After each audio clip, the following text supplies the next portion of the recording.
नमस्कार दोस्तों, स्वागत है आप सभी का एक बार फिर से हमारे चैनल ज्योतिष ग्रंथ गंगा में। दोस्तों, अगर आप अपनी लाइफ में कुछ नया सीखना चाहते हैं तो चैनल को सब्सक्राइब जरूर करिएगा। दोस्तों, जीवन सुख दुख की धूप छाव से भरा है। कभी ये पलड़ा भारी होता है तो कभी वो चुनौतियों के दबाव से कई मौकों पर लोग टूट जाते हैं। वे महसूस करते हैं कि जितनी समस्याएं सामने हैं उनका वे मुकाबला नहीं कर पाएंगे। कई मर्तबा लोग सोचने लगते हैं कि वे दुनिया के सबसे कम नसीब इंसान हैं, लेकिन ऐसी जीवन की समस्याओं से हारना नहीं चाहिए। व्रत, वैकल्य, पूजा पाठ, कुछ उपाय आपको मुश्किलों से बाहर निकाल सकते हैं। कई बार छोटी छोटी चीजें जो हमारे नजरों के सामने होती है, हम रोजाना इस्तेमाल करते हैं, हमें समस्याओं से निजात दिला सकती है, लेकिन हमें इनके उपायों के बारे में पता नहीं होता।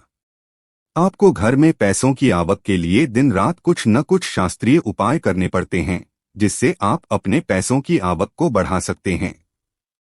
आज हम आपको बताएंगे एक ऐसा अनोखा उपाय जो चमत्कारी माना जाता है, जिसको आजमाने के बाद माना जाता है घर में पैसों की आवक कई गुना ज्यादा बढ़ जाती है। और इस उपाय में हमको कुछ नहीं करना है, सिर्फ 3 मोर पंखों का इस्तेमाल करना है। कैसे करना है वो हम आपको बताएंगे। दोस्तों, सबसे पहले समझ ले, मोरपंख है क्या। यह बहुत ही शक्तिशाली चमत्कारी यंत्र होता है और तांत्रिक पूजा में इसका बहुत बहुत महत्व होता है। और आज से नहीं, प्राचीन युग से आपको पता ही होगा, जितने शास्त्र है, ग्रंथ है, वास्तु है, ज्योतिष शास्त्र हैं, सभी में मोर के पंख को बहुत इंपॉर्टेंट स्थान दिया जाता है। हिंदू मान्यताओं के अनुसार घर में मोरपंख का प्रयोग करने से अमंगल टल जाता है। विशेष रूप से कहा जाता है कि मोरपंख से दुरात्माएं पास नहीं आती। मोरपंख को भगवान श्री कृष्ण ने अपने मुकुट पर स्थान दे सम्मान दिया। वास्तु के अनुसार मोरपंख घर से अनेक प्रकार के वास्तु दोष को दूर करता है और मोरपंख सकारात्मक ऊर्जा को अपनी तरफ खींचता है। जो ऋषि महर्षि थे, उन्होंने मोरपंख की कलम से ही बड़े बड़े ग्रंथ लिखे हैं। मोरपंख की उपयोगिता बताने लायक नहीं है, क्योंकि आयुर्वेद में भी इसका अच्छा खासा महत्व होता है।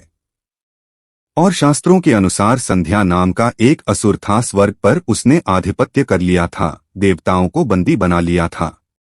तभी भगवान ने असुर को मारने की एक योजना बनाई और योजना के अनुसार सभी देवी देवता और सभी नवग्रह एक मोर के पंखों में विराजित हो गए।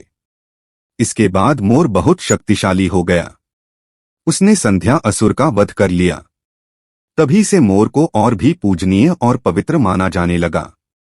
आगे बढ़ने से पहले आपसे रिक्वेस्ट करते हैं कि वीडियो को लाइक जरूर करिएगा, दोस्तों को शेयर कर दीजिएगा, और अगर आपने अभी तक चैनल को सब्सक्राइब नहीं किया है तो चैनल को सब्सक्राइब करके बेल आइकन जरूर दबाइएगा।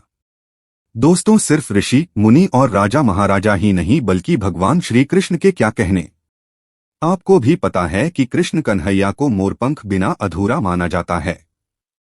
उन्हें मोर मुकुट बंसीवाला कहा जाता है। उनके मुकुट में मोर पंख के बिना वो कभी रहते नहीं थे।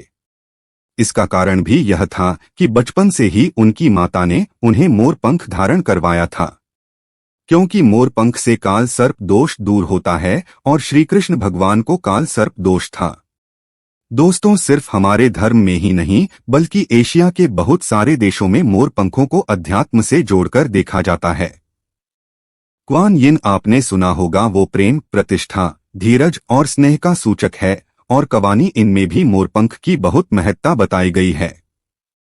जब हम बौद्ध धर्म की बात करें तो माना जाता है इसमें मोर अपने सारे पंखों को खोल देता है, इसलिए उसके पंख विचारों और मान्यताओं में खुलेपन का प्रतीक माने जाते हैं।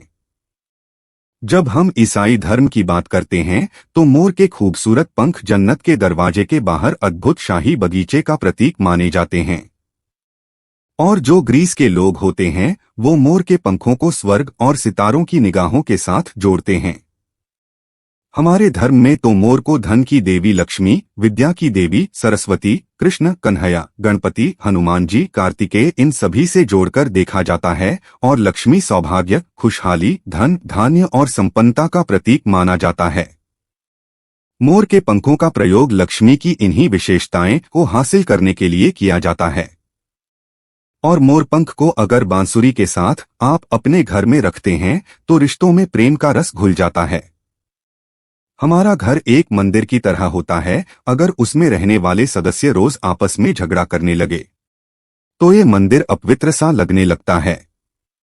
इसके कई कारण हो सकते हैं। सबसे बड़ा कारण होता है घर में अत्यधिक नकारात्मक ऊर्जा का प्रवेश करना।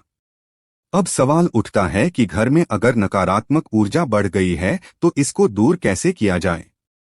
इसका प्रवेश अगर हो गया है तो इसको बाहर कैसे करें।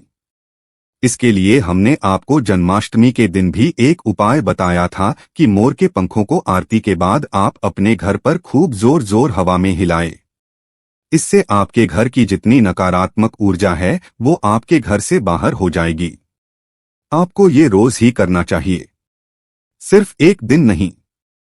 मोर पंख को अगर आप अपने घर के अंदर हाथों से ऊपर से नीचे फहराते हैं तो आपके घर के आसपास की जितनी नकारात्मक ऊर्जा है वो घर से बाहर चली जाती है और जिस घर में सबसे ज्यादा सकारात्मक ऊर्जा होती है वहीं माता लक्ष्मी का प्रवेश जल्दी होता है। इसी बात को ध्यान रखते हुए आज हम आपको बताएंगे कि घर में वो कौन सी 3 जगह है जहां पर आपको मोरपंख जरूर रखना चाहिए, और इन जगहों पर अगर आप मोरपंख रख देते हैं तो आपके घर में भी सबसे अधिक सकारात्मक ऊर्जा बनी रहेगी, तो साक्षात लक्ष्मी जी आपके घर जरूर आमंत्रित होंगी। आप किसी भी शुभ दिन मोर का यह पंख लेकर के घर के किसी ऐसे स्थान पर सबसे पहले लगा दें जहां पर आने जाने वाले लोगों की नजर सबसे ज्यादा पड़ती है। असल में मोर का पंख नकारात्मक ऊर्जा को अवशोषित करता है, यानी कि एब्सॉर्ब करता है, इसलिए आपको इसको ऐसे स्थान पर लगाना चाहिए जहां ये सभी को नजर आए। मोर के पंख के यह उपाय न सिर्फ आपको बल्कि आपके घर के सदस्यों के जीवन में भी सुख और समृद्धि जरूर लेकर आएंगे। ये उपाय आप अपने घर पर किसी भी शुभ दिन से शुरू कर सकते हैं। और दोस्तों, अभी तो गणेशोत्सव का माहौल चल रहा है।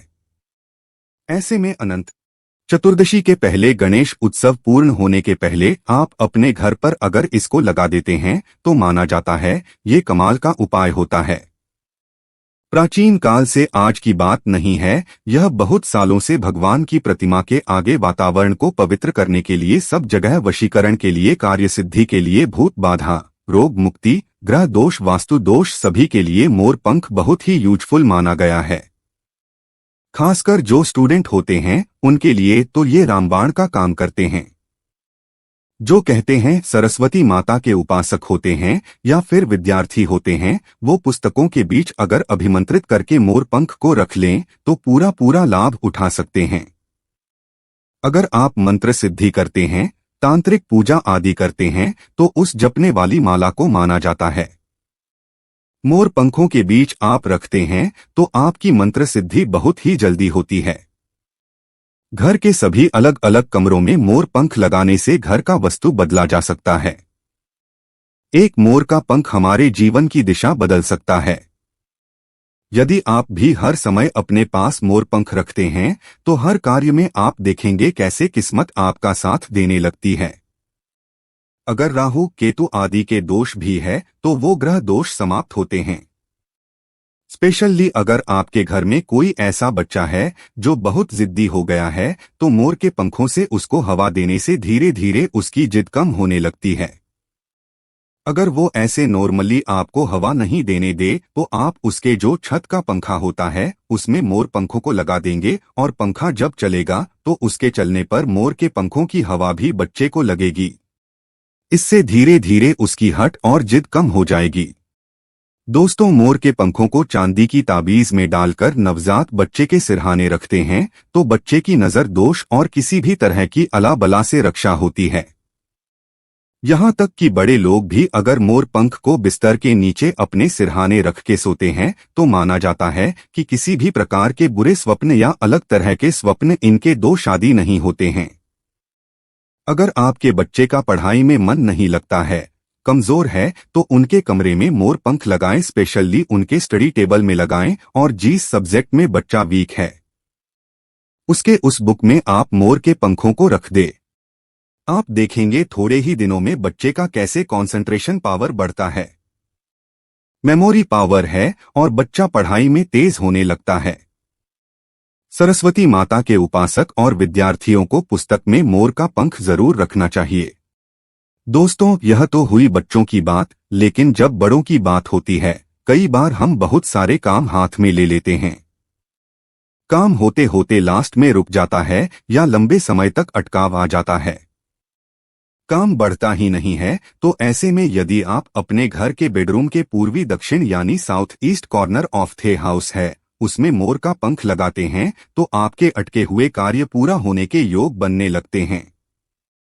घर में अगर पैसों की बरकत नहीं होती है, धन आता है, रुकता नहीं है, तो इसी कोण में यानी दक्षिण पूर्व कोण में आप इसको लगा देते हैं, तो घर में बरकत बढ़ती है और अचानक कष्ट जो आते हैं या एक्सीडेंट जैसे अचानक जो प्रॉब्लम्स आती है, उन सब से आपको मुक्ति मिलती है। आप चाहे तो आपका जो घर है या फिर दुकान की जो दक्षिण पूर्वी दिशा है, वहां पर मोर का पंख स्थापित करते हैं और व्यापारिक स्थल में अगर आप इसको स्पेशली स्थापित करते हैं, तो आपके घर में कभी भी पैसों की कमी नहीं होती। आप चाहे तो अपनी जेब में या डायरी में मोर का पंख रखें, इससे भी आपको राहु दोष प्रभावित नहीं करता। और मनचाहा पैसा कमाने के बाद भी अगर पैसा नहीं टिकता है, तो आपके घर के साउथ ईस्ट कॉर्नर में मोरपंख जरूर लगाना चाहिए। एक और फायदा होता है मोर का पंख घर में लगाने से, वो ये होता है कि घर में अगर आपके आसपास सांपों का डेरा है, तो माना जाता है घर में सांप प्रवेश नहीं करता या किसी घर में किसी मेंबर को काल सर्प दोष है, राहु केतु दोष है, तो भी मोर पंख लगाने से उस घर में ग्रहों का असर नष्ट हो जाता है। क्यों माना जाता है? क्योंकि मोर और सर्प में शत्रुता होती है, अर्थात सर्व शनि तथा राहु के सहयोग से बनता है, और यदि मोर का पंख घर के पूर्वी और उत्तर पश्चिम दीवार में या आपके जेब और डायरी में रखा जाए, तो राहु का दोष कभी उसको परेशान नहीं करता है। घर में सिर्फ हो मच्छर हो, बिच्छू हो, इस तरह के विषैले जंतुओं का भय नहीं रहता। अब 3 कोने कौन कौन से हैं जिसमें आपको मोर का पंख रखना चाहिए ताकि आपके आमदनी 10 गुना बढ़ सके? पहला, मोर पंख आपको घर की अलमारी में या तिजोरी में रखना है। आप घर में जिस स्थान पर सबसे ज्यादा पैसा रखते हैं, वहीं पर मोर पंख भी आपको रखना चाहिए। इससे आपकी तिजोरी में धन बढ़ने लगेगा। साथ ही साथ इससे पहले से रखा हुआ धन धीरे धीरे खर्च होगा। आप खुद देखेंगे आपकी सेविंग बढ़ने लगेगी, बरकत बढ़ने लगेगी और धन की इनकम दिनों दिन बढ़ती चली जाएगी।